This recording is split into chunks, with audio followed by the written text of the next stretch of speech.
afternoon, Evan. How are you today, kid? Do you follow me on Twitter? Feel free. Come on. Do you follow me on Twitter? Because I'll read something I tweeted 16 hours ago. I don't care about Twitter. Twitter's not the radio. You make fans sit through a 3-hour rain delay. Yeah.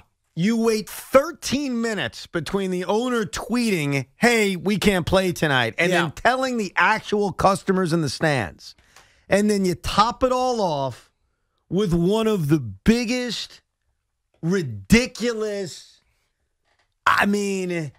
talk about taking advantage of your fans. Split admission doubleheader last night and today reeks of the Wilpons. And I have never given into that when you've brought that up. Yeah. And look, here's what I will defend, because I said it on the air, and I'd be a hypocrite if I didn't. And that was waiting to try to play the game. There was rain in the forecast that appeared to clear. I'm all for waiting. It's not ideal, but I'm all for it.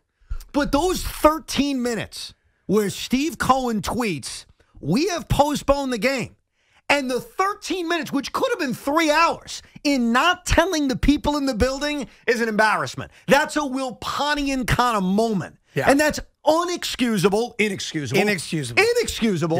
and cannot happen. And then, this is my favorite part, you top it all off by saying, let's have a split admission doubleheader. Yeah. Split admission doubleheaders should be banned from the face of the earth as long as it's 7-inning games. Banned. So what you do is you say, come back in 16 hours and watch 7 innings? And you just saw what happened, unfortunately, at Yankee Stadium, where game 1 took too long. So you had the mess of people trying to get in. I mean, you talk about taking something that was a bad situation and making it worse. That's what happened. But my biggest issue, my number one issue, is who the hell at Citi Field doesn't see that the owner tweeted the game is rained out? How about someone? Put the megaphone on, put the PA system on, and tell the people in the building, hey, guess what? If you're not checking your phone a lot, the game has been postponed. Get the hell out of here so you can get some sleep. Didn't the Mets say that after the debacle during the Marcus Stroman game that they would do better, that kind of thing would never happen again, that they let people know well enough in advance? And then the owner comes out yesterday. The owner had a bad night last night. The owner came out. The owner had a bad night last night because the owner because came here's out the and said, thing you we'll can't say. Tonight. Keep coming. You can't say we're going to play tonight. Here's what you can say, because this is what I said, and I want to be honest with what I said late in the show yesterday. Hey, look, delay the game. This storm will pass, and there's a good chance we're going to be able to play tonight. Based on the forecast, we think we should delay the start of this game, and we'll eventually get to play. Obviously, that didn't happen. Well, the owner has spoken again today. No matter what DeGrom does today, let's keep discussing last night's weather situation. That's the owner. Oh, are you sensitive, Stevie? No, he messed up, and he's got to know that. Are you upset that guys are pissed that you yourself personally, not the franchise even, that you put out, we're going to play tonight? Right. Somewhere before 9 o'clock, whatever it was? Are you upset? Are you upset again? No, the biggest mess up, though. Is the Twitter mob getting to you, Stevie Pooh? Are you upset that people are angry that you made them wait for 3 hours? I think that was the actual amount of time, right? Right. That you didn't coordinate your message with the franchises, so you said the game was canceled, and at Citi Field, they told people, hang in there, we're still going to play. Are you upset about that? Oh, I'm sorry that everyone is still focused on the fact that you not only put them out last night, but think about this, because I know as a multi-billionaire, maybe you do lose sight of the average everyday blue-collar worker. I don't blame you if you do. I'm sure we all would, right? Think about what it takes for the average person to go to last night's game and then be told you need to come back in 13, 14, whatever, 15 hours for a 7-inning game at 2 o'clock tomorrow. That's hard for people to do. Well, in fairness, that you should tell the whole story. I understand you want to bash Steve Cohen, which I will do as well. you can get your money back and exchange it for another game. So it's not as if your only option is to go to today's 2 o'clock game, because for many that's not an option. And I agree with that. Which is why the stadium's going to be empty for the DeGrom start today. No, the stadium is probably going to be empty. Clearly on DeGrom or the Mets being in first place or anything else other than game 1 today. You had to have a ticket last night to go to it. Well, say that one more time. For game 1 today. Yes. Game 1 is yesterday's game. Right. Now, you can also go to the box office and buy tickets, but I think there was some discrepancy about that. I assume you can. But for today's game, of course you can. There's been some discrepancy on what seats are available to buy. Well, I'm sure the ones that were a ticket sold. If you had it last night. The ones that were sold for last night obviously can't be sold. But and trust me, looking at Citi Field, there's plenty of seats available. Look, the aspect of your money back, let's just nip that in the bud, because I don't want to give false information out there. All right, you can take last night's game and trade it for another game. Yes. All right, that's a fact. You can trade it for any game on the schedule outside of the Subway Series. They're probably all sold out. The issue to me is, because there's a few things that aren't issues that people are going to make big deals out of, all right? One of which is the wait. Because my counter to you or anyone else would be, okay, you have a problem that they made people wait 2.5 hours. What would you have done?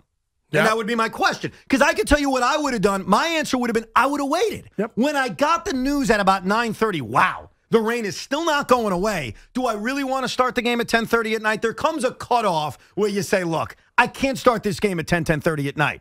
But let's not repeat this idea that they should have canceled the game at 5:30. That's ridiculous. No, we sat here and said they should play the game today. We said, look at the forecast. Look at the radar. It should pass by 9:30. They should be able to play the game. It didn't work out that way. My issue is not with the Mets waiting. My issue is with the disconnect that the owner is saying the game is rained out. They're not telling anybody in the ballpark. And my other issue is, and this isn't just the Mets, but it is the Mets today because they announced they wanted to do it, is this split admission BS. Go ahead. The split admission BS is not fair to the fans. Well, especially, it's interesting. Sunday, rightfully so, the Yankees were criticized for how they handled the exact same situation, 1-0 Milwaukee. And here's what's interesting about that. They were playing against the Mets. So it's not like the Mets didn't see it for themselves. What are you laughing at? The fact that Jake gave up a home run? You find that? Why is that funny to you? I thought you're a New Yorker and you like the New York teams. What makes a leadoff home run funny to you? No, explain. Explain to the Met fans who think you're trying to not be biased. Why is that funny? That couldn't have started any better. Better? Yeah. So you're rooting against Jake now? No, I'm not. But that what do you mean? You just said it couldn't start any better. Considering all things that are taking place here in the last few days, not just 24 hours. That start to today's game couldn't be any better. Why is Jake giving up a leadoff home run funny to you? It just made me happy. Do you hate Jacob deGrom? Not at all. Do you hate the Mets? I wonder if deGrom's going to pitch in the All-Star game. Well, not if he gives up 9 runs today, may not. Of course he'd pitch in the All-Star. He's not going to be an All-Star? Well, no. Guy's got an ERA of 1 now. The question is whether or not deGrom wants to be in the All-Star game, which is a separate topic and one I know it's been discussed probably all day today, and one that we can discuss here and there throughout the afternoon. Listen, the Mets foobarred a lot of last night. What did they foobar? Hold on. But waiting and waiting and waiting was not the foobar. Okay, that's what I wanted to make sure, because I just want to make sure. I think they foobarred two significant things. We already discussed. Yeah, okay. As long as we're on the same page, because I think what happens. I don't blame them for waiting. We looked at the same radar they did. What happens sometimes when we're angry, and sometimes I do this, you do it all the time, is you take your anger at 1 or 2 things, and you start to be angry at things you shouldn't be pissed about. You know what I mean? Yes. So the waiting part, I get. You use a blanket. Right. I'm mad at the Mets, so I'm going to be annoyed at everything that happened last night. Right. We have to be fair. Yeah. The delay between Cohen saying the game is rained out and the fans knowing is an obvious mishap. I think it's a little bit more than that, not a lot more. Go ahead. It's also that he said we're playing tonight prior to that. He did put out a number of tweets in the middle of the night while we were still in rain delay when he encouraged people by saying, we're playing tonight. Craig, I don't want to be a hypocrite. That's a problem. Obviously, last night after the show, and I mentioned it during the show, I wanted to go to the game. Hey, there's a rain delay. Show ends at 7. I've got time to go. I was recruiting some of my friends to go. So one of the guys I wrote, good friend of mine. 2 phone calls? I have more than 2 friends. I have 4 friends. All right. So friend number 2 says to me, look, I'd love to go, but are they going to play? And I said to him, and I quote, I guarantee they're going to play. And that was because DeGrom was on the mound, right? The whole thing was... No, it was because the forecast said the rain was going to stop at 9. My personal belief is also that they were going to do everything they could to get the game in, as they should. Because they're losing another start from DeGrom on Sunday. Yeah, they're losing a start out of Jacob DeGrom. Right, okay? Sir. Right. So, obviously, what did I say to you yesterday? Until the game starts, the Mets have all the power. They have the power to delay the game. They have the power to start the game in the rain, just like they did a few months ago in that Marlin game with Stroman. Use your power to your own advantage, okay? It was advantageous for the Mets to play last night because they get Jacob DeGrom on a Tuesday, Jacob DeGrom on a Sunday. I agree with them. You should have tried to play last night, and they did. So if I ran the Mets, I'd do the exact same thing. Now, would I be as boisterous on Twitter by saying, we're going to play? No, I'd probably be a little bit more careful and say the forecast leads us to believe we're going to be able to play this game. It's going to be a late start. I apologize. You'll have a chance to exchange tickets, but we're going to try to play this game tonight. I think the best part is they're giving fans who have a ticket or feel upset about this a $10 food voucher. Which gets you nothing. Which buys what exactly at Citi Field? Now, I've not been to Citi Field in a number of years, so I'll acknowledge that. But I'm just trying to figure out, what can you buy at Citi Field for $10? You can buy a hot dog. Can you? Yes. Was that $8.50? I would get like $7 or $8, something like that. So you buy a hot dog. A hot dog. You could probably buy a soft drink. A soft drink. You could probably buy popcorn or M&Ms or something like that. M&M. You can get one M&M. You're not combining your choice things. of color, but you can get one M&M. The food voucher's got to be at least for $20. If you really want me to nitpick this, just as someone who goes to Citi Field and knows how expensive it is, $10 is like, we're giving you a free item. Give me a meal. And I'm not talking about me. I don't want it. To anyone else that went to that game, give them a free meal. But you can exchange the tickets for a future game. And one thing I didn't realize, and I want to point this out because I think this is good, you could also use the parking for a future game, which I did not realize. That's a good attempt job to try to make things better. But if you're one of those people that sat there, that was convinced to go out to the game for whatever reason, whether it's Steve Cohen or somebody else, if you're one of those people, you have every right to be upset. And Steve Cohen not understanding that because the Mets have started this split game 7-inning doubleheader today is being out of touch. Listen, everyone's going to get over it. We've all been to games that have been rained out. We're all pissed in the moment, maybe even the next day or two. At some point, you do get over it. And if you want to go see them play because you did spend your money on a ticket to watch the Mets play, no guarantee you'll see DeGrom, but you will get to go, if not today, to another game. What pisses me off is when logic isn't used. So when they started that game in April on a Sunday afternoon, there was no forecast that said they could play. And yet they tried to play, and the Mets deserve to be criticized. You're talking about the Stroman game. Okay, I went to that game. I looked at the forecast. We all have the weather apps on our phone. We all can become meteorologists the way the Mets claim to be. I'm a fan of Dark Sky. I think that's the best weather app. I no longer have it because it's like $12, and I can just use the weather app that comes with the phone. But when I did have some extra dollars laying around, Dark Sky is the greatest weather app of all weather apps. I think we can all agree. I'm not going to agree to that. Weather Channel app, baby. Premium service. Yeah. Weather Channel. Yes. Yeah, you and Jim Cantori can have a beer together. That's right. Weather Channel. Now, the Weather Channel app last night, I looked at the forecast. I analyzed it. I believe there was a chance they were going to play last night. I thought the same thing about the Yankees on Friday. Yeah, me too. I agree. Yeah. Well, yeah, we did. We sat there. Yeah, I did 8 too. to 10 o'clock, remember? I was less confident, but yes. Because you saw a window. And ideally, you want to try to play. Now, here's the question. And I don't know the answer to it. You could tell me.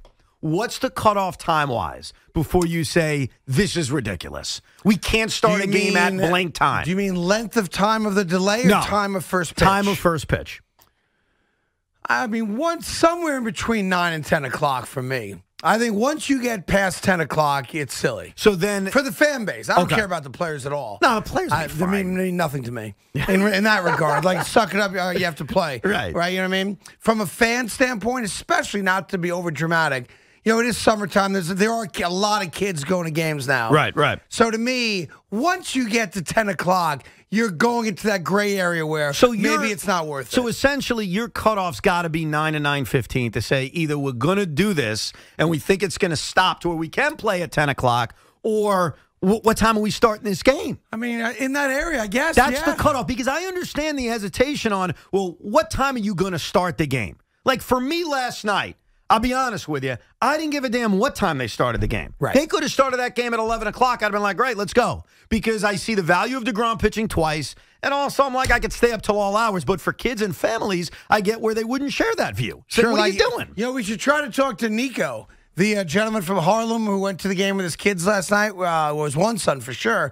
You know, Evan gave him the tickets, if you remember. Yeah. I'd love to see, like, at what time did he as a dad say, even if they play, I got to get out of here? Yeah. Like, you know, you do have kids. Like, how patient are you going to be? Like, if you were at the game with Jet. Well, guess what? Because you have a 4-year-old, Guess right? what? Tomorrow night, Yeah. I am taking Jet to his first night game. Just me and him. Yeah. There's rain in the forecast. Yeah. So I may get to answer that question to you tomorrow night. How long would I wait? It would all be dependent on how he's doing. Is he going to wear a hat, or is he going to have, like, a Parker on with a hood? What's the story on that? Probably just a hat and his Jake jersey.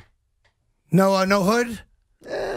Do we still wear galoshes anymore? No. Galoshes? Are you a galosh family? I don't know what is a galosh. You don't know what a galosh is? What is a galosh? A galosh is one of the greatest inventions of all time. What is it? The galosh is, you know, when like a repairman comes to your house or the cable guy comes to your house and he puts on those like little booties over his shoes Right. to be respectful of your home. Yes. He doesn't want to track mud. Yes. Well, the galosh back in the day was a rubberized version of that shoe booty. Oh. So when you were a child and you went out to play in the rain or going to school in the rain, it was very normal for every American kid to first put on a pair of galoshes so that his shoes, for me it was Buster Brown, so that his shoes wouldn't get wet. But the current generation of Americans, my kids included, never heard what a galosh was. Right. No, Yeah. don't even know the term. It also feels unnecessary. You just describe it. I'm like, what the hell's the point of that? Galosh. Because here's the other thing about going to baseball games in 2021 as compared to I want to bring back the 1999. galosh. Well, good luck. Carton and Roberts galoshes. No, it'd just be the Carton galosh. I have no interest. Favor? Could you call Jess? I want to put galoshes in the store. Why? WFAN, Carton and Roberts. Galoshes? What's our target demographic again? Young 65-year-olds? No. Young people. No one young knows or cares about galoshes. Which is why I'm bringing it back. Okay. Yeah. We're bringing back bell bottoms while you're at it, Listen, too? are you not throwing a Frisbee around with your kids ever? Frisbees are awesome. Though. Right, so are galoshes. No, they're not. I love galoshes. Who needs a galosh? I just like saying galosh. When you go to a baseball game now, you can actually avoid the rain. All you got to do is go to one of the 57 clubs they but have. you miss out on the whole fun of the galosh. You don't have to Did you avoid the see rain. Citi Field last night? Nobody was sitting in the rain. Everybody was undercover. You know why? Everybody was back in a club I'll drinking. tell you why. Why is that? No galoshes. That's the reason. If you wear a galosh, you can walk in puddles. Yeah. I It did brings get the fun back. I did get a DM from Domenico, who is the father of Javier was his name? The kid I gave the tickets to. Nico.